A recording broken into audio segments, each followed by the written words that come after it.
Hello and welcome to बीपीडिया powered by Moneywise. My name is Niharika Walia और मैं आज आपके साथ में हूँ फॉर ईएसआईसी।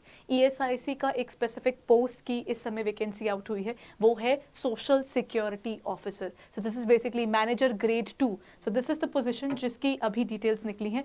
देर आर रफली 93 वैकेंसीज जो आपके पास यहाँ पर अवेलेबल होती हैं। इनकी जो वैकेंसी की डिटेल्स हैं आपके पास ये दी हुई हैं। अनरिजर्व कैटेगरी में 43 वैकेंसीज हैं। देन जो आपके पास शेड्यूल कास्ट के अंदर 9 आई हैं, देन एससीज के अंदर 8 आई हैं, एंड देन आपके पास जो ओबीसीज है उसके अंदर 24 आई हैं, एंड देन जो आपके पास ईडब्ल्यूएस है उसके अंदर 9 आई हैं, एंड टोटल 93 आई हैं। So these are the vacancies जो इस समय निकली हैं। Along with that person with disabilities की कैटेगरी में भी इस समय उन्होंने निकाला है। अलॉन्ग विद दैट अगर आप इसकी आगे डिटेल्स पढ़ते हैं तो उन्होंने उसका पूरा पे स्केल भी बताया हुआ है। यानी इसका पे स्केल शुरू होता है 44,900 से लेकर 1,42,400 तो इसका पे स्केल हो जाता है। दैट इज 7th पे कमीशन के अकॉर्डिंग। अलॉन्ग विद दैट इसके अंदर जो आपकी एसेंशियल क्वालिफिकेशन है वो है आपकी डिग्री होनी चाहिए कॉमर्स, लॉ या मैनेजमेंट के अंदर। इनको प्रेफरेंस दी जाएगी। ऐसा नहीं है कि यही डिग्रीज आपके पास है,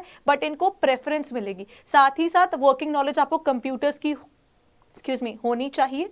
अलॉन्ग विद दैट आपकी एज क्राइटेरियाज भी यहां पर डिफाइन किए हुए हैं। So let's talk about that as well. आपका जो क्लोजिंग डेट है इसका वो आ जाता है कि 21 से लेकर 27 ईयर्स की एज तक के जितने भी लोग हैं दे आर कवर्ड है। ठीक है, so this is where you will find कि आपके पास 21 टू 27 ईयर्स की एज के जो बिटवीन लोग आ जाते हैं वो आएंगे। The closing date is 12/4/2022। जो 12/4/2022 तक 21 के हो गए होंगे वो यहाँ पर डेफिनेटली अप्लाई कर पाएंगे, और 27 से बिलो होंगे वो भी यहाँ पर अप्लाई कर पाएंगे। रेस्ट उन्होंने कैटेगरी रिलैक्सेशन दी हुई हैं। SC/STs के लिए 5 ईयर्स है, OBC के लिए 3 ईयर्स है, एंड देन रिमेनिंग जो डिफरेंट डिसेबिलिटीज है उनके लिए है। एक्स सर्विसमैन के अंदर भी उन्होंने रिलैक्सेशन दी हुई है, एंड ईएसआईसी के एम्प्लॉइज के लिए भी अनरिजर्व के लिए अप टू 40 इयर्स की एज तक दीज गाइज कैन अप्लाई जो ईएसआईसी में काम कर रहे होंगे। साथ ही साथ हमारे पास आता है इसको अप्लाई करने का तरीका क्या है वो उन्होंने पूरा स्पेसिफाई किया हुआ है। फोटोग्राफ, सिग्नेचर, आपका left thumb impression, what ever the जो भी उनकी रिक्वायरमेंट्स है वो उन्होंने बता दी हैं। साथ ही साथ आपको ये एक हैंड रिटन डिक्लेरेशन देनी होगी। This is also there. इसको स्कैन करके आपको अपलोड करना होगा।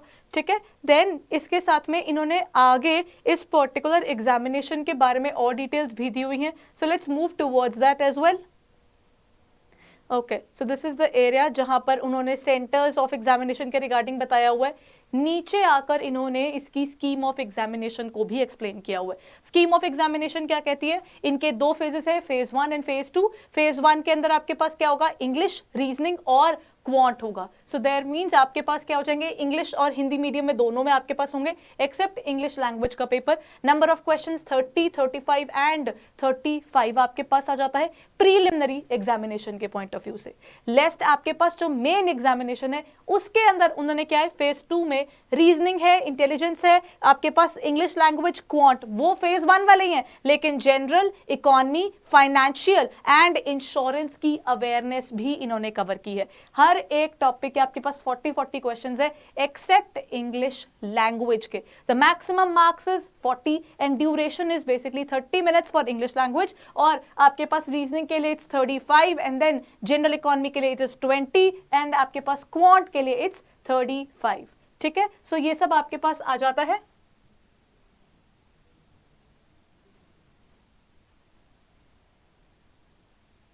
So when we talk about the further details और आपके पास क्या क्या है, let's talk about that as well.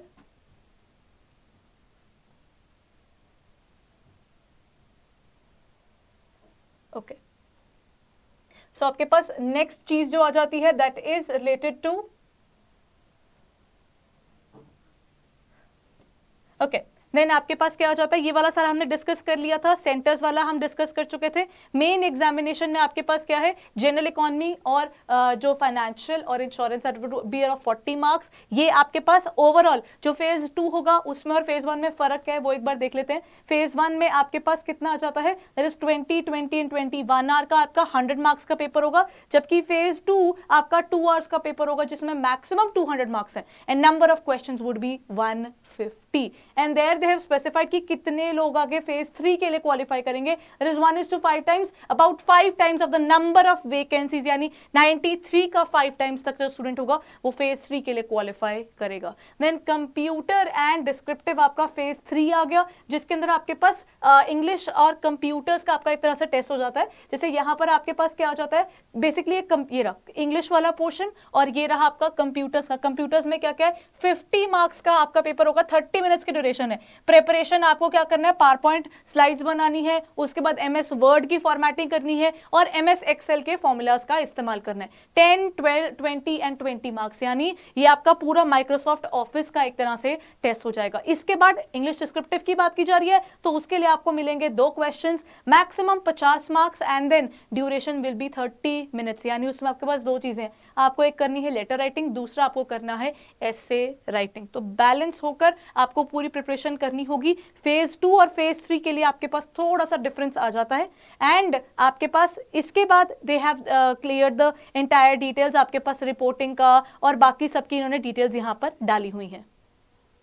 And ये जो स्कोर्स के उन्होंने क्या प्रोसीजर रखना है वो उन्होंने बता दिया है. So there you can say कि यहाँ पर 3 मेजर फेजेस हैं जिसके ऊपर आपको वर्क करना होगा. So that's all for this particular scenario. अब आगे आपके पास जो बेसिक इंस्ट्रक्शंस है वो ही डिफाइंड है. अभी ये आई ही है नोटिफिकेशन, यानी आपके पास समय है इसका लास्ट डेट से पहले इसको फिलअप करने का. The closing date for this application is 12/4/2022, यानी आपके पास 12th मार्च से लेकर 12th अप्रैल तक का समय है इस पर्टिकुलर पेपर के लिए अप्लाई करने के लिए. सो अभी आपको क्या करना है, you will have to look forward to the details that are required to be filled by you. Along with that आपके पास कोई भी अगर आपकी सर्टिफिकेशन यूज होगी, उन सर्टिफिकेशंस के लिए उन्होंने यहाँ पर उनके फॉर्मेट्स भी दिए हुए हैं. So you can look forward to the formats. Till then if you are looking forward to this examination, अच्छा इसका प्रोसीजर है to look forward to it. और आपके पास इसके हर फेज के लिए प्रिपरेशन के लिए आपको डिफरेंट वे से चलना होगा, स्ट्रैटेजी अलग हो जाएगी. फेज 1 के लिए आपके पास क्वांट रीजनिंग इंग्लिश है, तो यानी अगर आप बैंकिंग की प्रिपरेशन कर रहे थे या किसी भी तरह की प्रिपरेशन कर रहे थे, इतना तो आपका हो ही गया. देन नेक्स्ट आपके पास आ जाता है आपके पास मेन एग्जामिनेशन के अंदर का एरिया, रीजनिंग जनरल. इसके लिए थोड़ी स्ट्रैटेजी अलग हो जाएगी बिकॉज यहाँ पर आपके पास ये अलग लैंग्वेज आ गया. और कंप्यूटर और डिस्क्रिप्टिव पर तो आपको बैठकर वर्क करना पड़ेगा. You will have to work upon your computer skill test and along with the other area. So अगर आप इस पर्टिकुलर पोजीशन के बारे में सोच रहे हैं, अच्छी पोजीशन है. एट द सेम टाइम आपके पास 93 इसके अंदर की वैकेंसीज आई हैं, good number to apply. So this is where if you are looking forward to it, एक बार इनकी वेबसाइट पर जाकर इसको रिव्यू कर लीजिए और समय से पहले इसको फिल कर लीजिएगा. So this is where you can look forward to this particular examination. Thank you.